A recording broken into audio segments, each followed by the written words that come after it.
बिस्मिल्लाहिर्रहमानिर्रहीम। अस्सलाम वालेकुम नाज़रीन, आप यूट्यूब चैनल देख रहे हैं। मैं इमरान ख़ान हूँ। हम सैलाब मुतासरीन की मदद के लिए इस तरफ जा रहे हैं दादू में, और रास्ते में मैं आपसे मुखातिब हूँ क्योंकि ख़बरें बहुत इम्पॉर्टेंट हैं। जो पहली ख़बर है वो रिपोर्ट हुई है जेरूशलम पोस्ट से। जेरूशलम पोस्ट जो है वो, अगर इसराइल के आप टॉप के 3 अखबारात निकालें तो उनमें से एक ये भी है। इसकी बहुत सारी ख़बरें माजी में भी ठीक साबित हुई हैं, कई ख़बरें जो है वो गलत भी साबित हुई हैं, लेकिन ज़्यादातर इसकी क्रेडिबिलिटी को चैलेंज नहीं किया जा सकता। और जब ये इस तरह की ख़बरें देते हैं तो वो दुरुस्ती साबित होती हैं। यानी इसी अखबार ने कहा था कि इसराइली वज़ीर आज़म नेतन्याहू वो गए थे न्यूम सिटी में जो सऊदी अरब बना रहा है।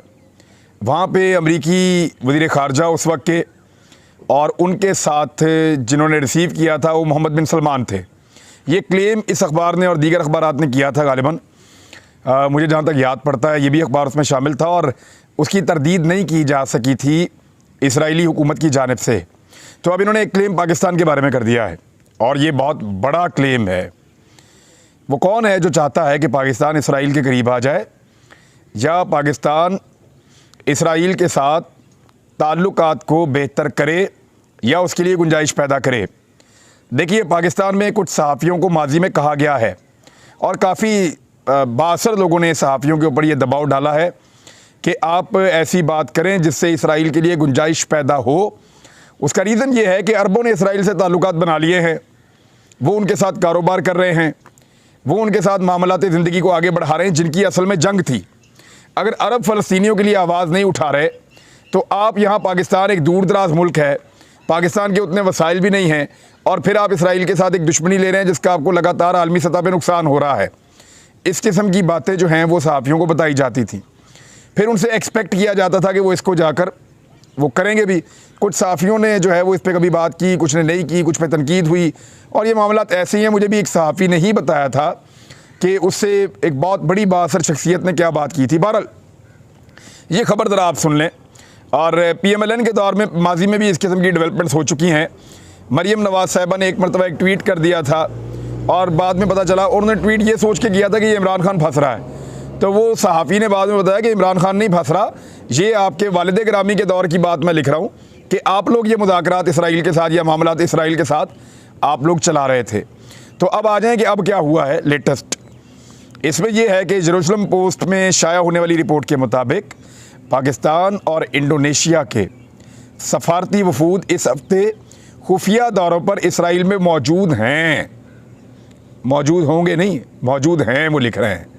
पाकिस्तान और इंडोनेशिया। देखिए, इंडोनेशिया का भी सेम पाकिस्तान से मिलता जुलता इसराइल को लेकर एक मौक़िफ़ रहता है। तो उन्होंने कहा जी कि पाकिस्तान और इंडोनेशिया के सफारती वफूद इस हफ्ते खुफिया दौरों पर इसराइल में मौजूद हैं। इसी हफ्ते के आखिर में पाकिस्तानी वफ़द सदर इसहाक हरज़ोग से भी मुलाकात करेगा। पाकिस्तानी वफ़द की इसराइली सदर के साथ इसी हफ्ते के आखिर में मुलाकात होगी। पाकिस्तानी वफ़द की सरबराही नसीम अशरफ कर रहे हैं। ये नसीम अशरफ कौन हैं, इनकी तफसीलात क्या हैं, ये मैं आपको आने वाले दिनों में तफसील के साथ बताऊंगा। ये बहरहाल परवेज़ मुशर्रफ साहब की काबीना का हिस्सा हुआ करते थे। वज़ीर मुमलिकत उस दौर में, परवेज़ मुशर्रफ साहब के दौरे हुकूमत में जब उनकी हुकूमत थी तो ये वज़ीर मुमलिकत रह चुके हैं। तो नसीम अशरफ साहब के बारे में इतना मैं आपको बता दूं सिर्फ।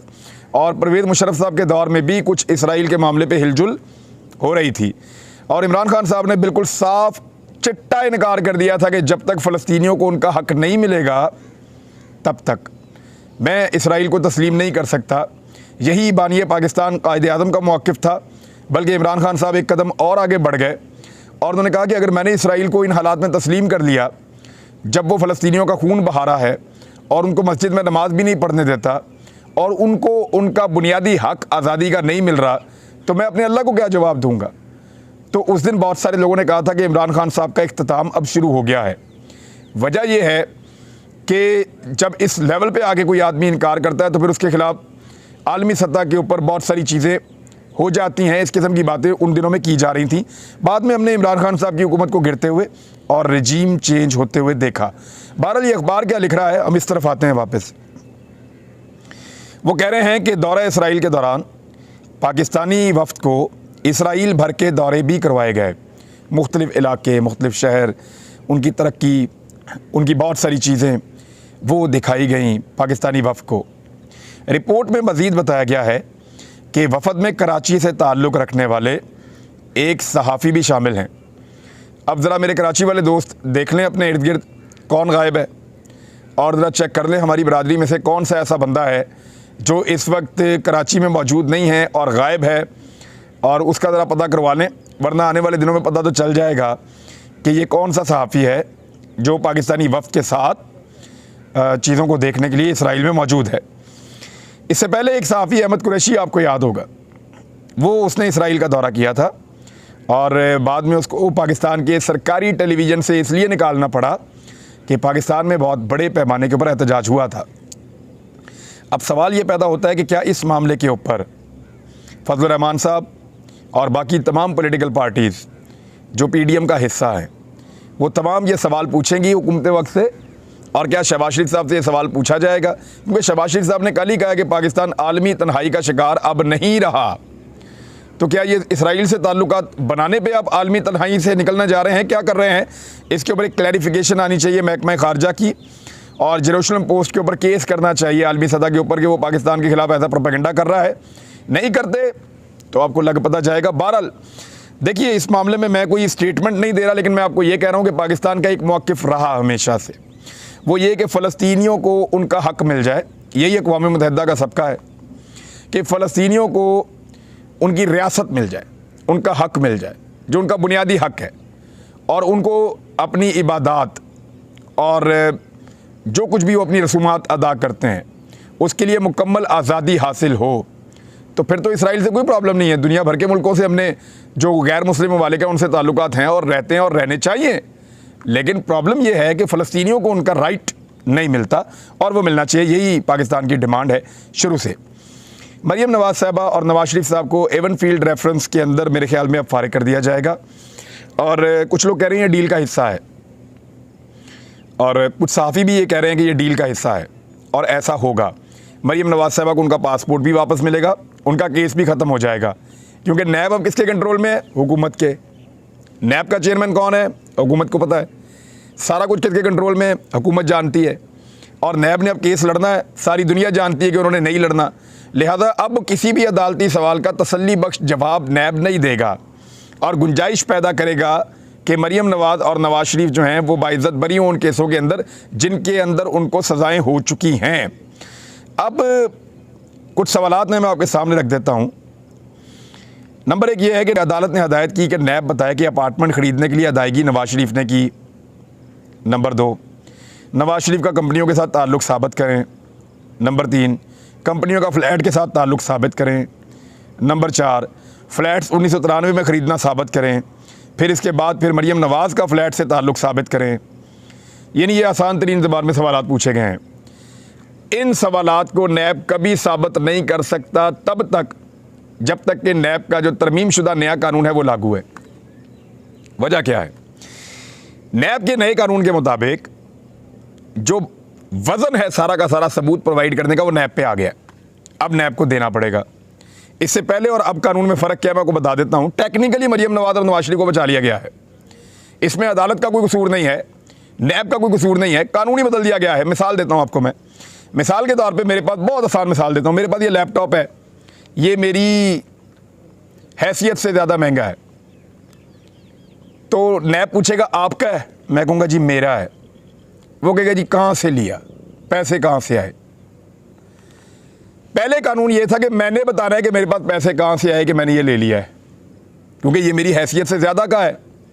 अब मैंने ले लिया है, उन्होंने पूछा आपका है, उन्होंने सिर्फ इतना साबित करना है कि ये मेरा है, साबित सिर्फ इतना करना है कि मेरा है। उसके बाद मैंने साबित करना है कि मैंने इसको लिया कहाँ से है।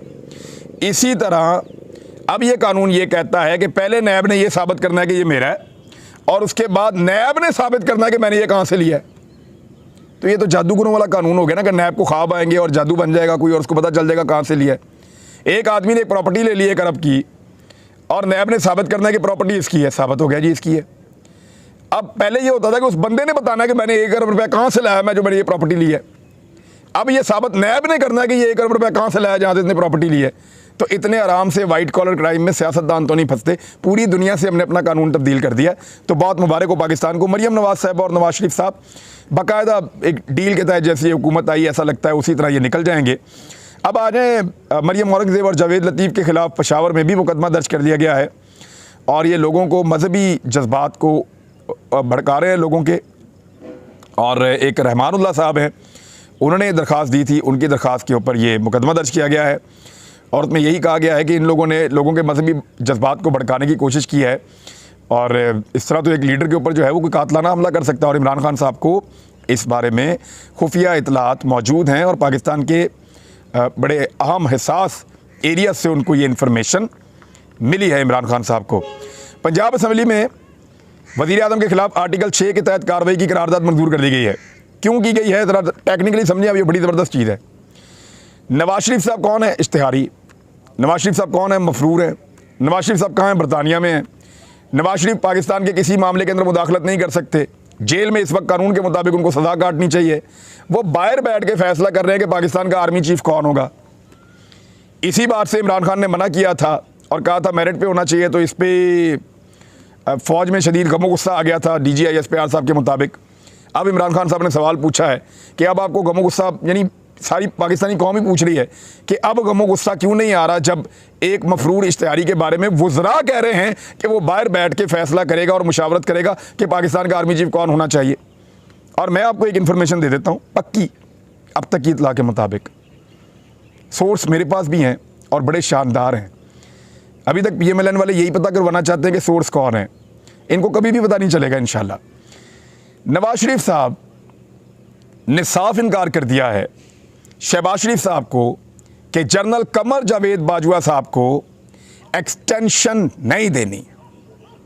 ये जो प्लान एक्सटेंशन का एक मौजूद था उसमें साफ इनकार हो गया है कि नवाज शरीफ साहब इसके ऊपर राज़ी नहीं हैं, ना लंदन की PMLN इसके ऊपर राज़ी है। मुस्लिम लीग नून का जो लंदन वाला पूरा पोर्शन है मरियम को मिला के, ये लोग इस बात पे खुश नहीं हैं कि जनरल कमर जावेद बाजवा साहब को एक्सटेंशन दी जाए। और शाहिद खाकान अब्बासी साहब थोड़े दिन पहले इसकी मुखालफत कर भी चुके हैं।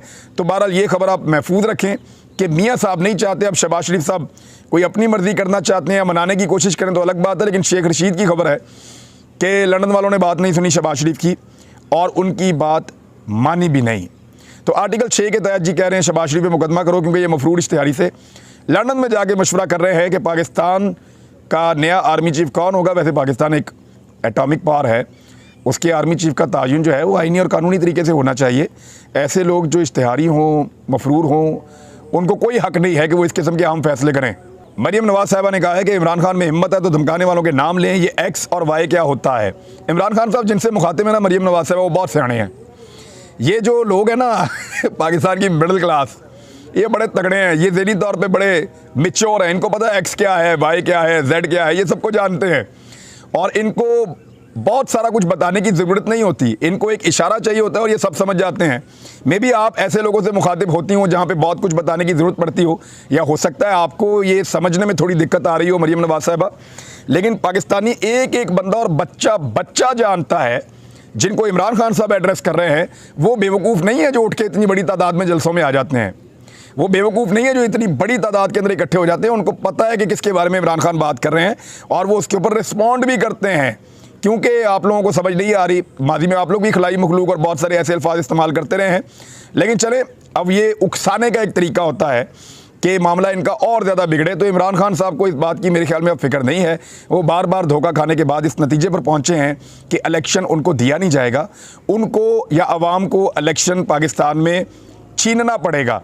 मैंने उनसे कहा था कि ये सैलाब आया हुआ है, खान साहब कैसे आप करेंगे? उन्होंने कहा सैलाब में डूब रहे हैं 3 करोड़ लोग, महंगाई के सैलाब के अंदर डूब रहे हैं पाकिस्तान के 19 करोड़ लोग और उनका सबका बच्चों का मुस्तकबिल ख़राब हो गया है। लोग मेरी तरफ देख रहे हैं और बहुत दबाव डाल रहे हैं। मैं कैसे पीछे रह सकता हूँ? मैं कैसे लोगों को इस वक्त अकेला छोड़ सकता हूँ? लोगों की एक्सपेक्टेशंस बहुत ज़्यादा हैं हमारे से, तो हमें हर हाल में लोगों को उनका हक लेकर देना है। और सैलाब में भी हम देखो लोगों को बचा रहे हैं, कोशिश कर रहे हैं। हम जितना ज़ोर लगेगा हम लगाएंगे और हम उनके साथ हैं। लेकिन ये जो बाहर सैलाब के बगैर जो लोग तबाह हो गए 19 करोड़ जो बिल नहीं दे पा रहे। मैं आपको एक चीज़ बताता हूँ, मैं लाहौर से निकल रहा था दादू के लिए, रास्ते में एक फैमिली बैठी हुई थी, अच्छे खासे दिख रहे थे। उनके बच्चे ने हाथ में एक बोर्ड उठाया हुआ था, घर का किराया देना, पैसे दे दो। पैसे सारे बिजली के बिल में चले गए हैं। रात को एक बिजनेसमैन आए, मुझे वो कुछ हमें उन्होंने देनी थी डोनेशन। वो कह रहे थे मेरे फैक्ट्री के अंदर बहुत सारे लोगों ने अगली एडवांस तनख्वाह पता क्यों ली है? सिर्फ इसलिए लिए कि बिजली का बिल अदा करना है। अब वो एडवांस तनख्वाहें लेकर लोग बिजली का बिल अदा कर रहे हैं। ये हालात हो गए हैं पाकिस्तान में। तो इस वक्त इमरान खान साहब पीछे नहीं हट सकते, वो नहीं छोड़ सकते इस मामले को, उनको आगे ही बढ़ना पड़ेगा और बहुत जल्दी ये एहतजाज बड़ी शिद्दत इख्तियार कर जाएगा। फजलुर रहमान साहब ने कहा कि इमरान खान साहब के खिलाफ कार्रवाई ना करने पर मैं हुकूमत से खाइफ हूँ। फजलुर रहमान साहब नाराज़ हो गए, खफा हो गए। अल्लाह ताला उन्हें सलामत रखे, खुश रखे और उनकी जो खिफ़त है उसका हुकूमत ने मिटाने का बंदोबस्त ऐसे किया कि फजलुर रहमान साहब को सिंध में बुला के सरकारी हेलीकॉप्टर के ऊपर जो है वो सैलाबज़दा इलाके दिखाए गए हैं। ये वो आखिरी आदमी है जो हेलीकॉप्टर में बैठ के सैलाबज़दा इलाका देख रहा है। सैल्यूट है फजलुर रहमान साहब को। जब पूरा सिंध डूब रहा था तब फजलुर रहमान साहब गायब थे और अब पता नहीं किस हैसियत के अंदर, फजलुर रहमान साहब बैठे हैं जाकर हेलीकॉप्टर में। ना इनके पास कोई ओहदा है, ना इनके पास कोई इख्तियार है, ना इनकी कोई एक्सपर्टी है, लेकिन इसके बावजूद वो जाकर बैठ गए हेलीकॉप्टर में। बहुत सारे केसेस ख़त्म हो गए हैं खामोशी के साथ, सैकड़ों केसेस ख़त्म हो गए हैं। जितने पुलिस वालों के ऊपर, ब्यूरोक्रेट्स के ऊपर केस बने हुए थे नैब में, वो सारे खामोशी के साथ एक एक करके ख़त्म होते चले जा रहे हैं। वकला वहाँ पे डेट लगवाते हैं, अदालत में जाते हैं, कहते हैं केस नहीं बनता, अदालत केस नैब को वापस कर देती है, केस बनता ही नहीं है। तो इस तरीके से ये सारी चीज़ें चल रही हैं। कुछ अहम डेवलपमेंट्स हैं वो मैं आपके साथ शेयर करूँगा, और लेकिन अगले वीलॉग में वक्त काफ़ी ज़्यादा हो गया। तक इतनी अपना ख्याल रखिएगा, अपने चैनल का भी। अल्लाह हाफ़िज़।